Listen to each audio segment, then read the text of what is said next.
ada, rekan-rekan media yang saya hormati.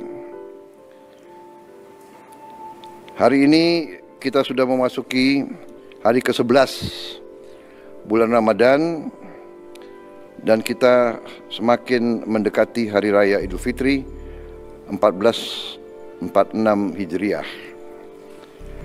Pemerintah menyadari bahwa saat bulan Ramadan dan liburan Idul Fitri, mobilitas masyarakat akan sangat tinggi.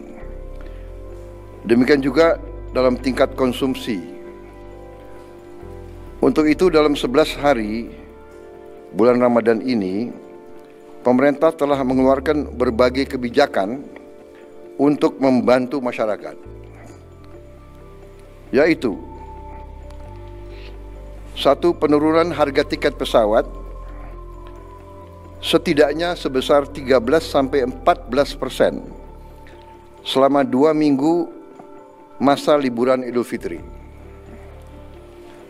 2. Penurunan harga tarif tol dan transportasi selama mudik Lebaran. 3. Pemberian THR bagi karyawan swasta, BUMN, BUMD, dan 4.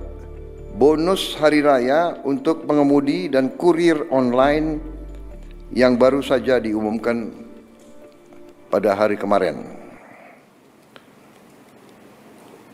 Masih terkait dengan libur Idul Fitri, saya telah menandatangani PP nomor 11 tahun 2025 yang mengatur kebijakan pemberian THR dan gaji ke-13 bagi aparatur negara.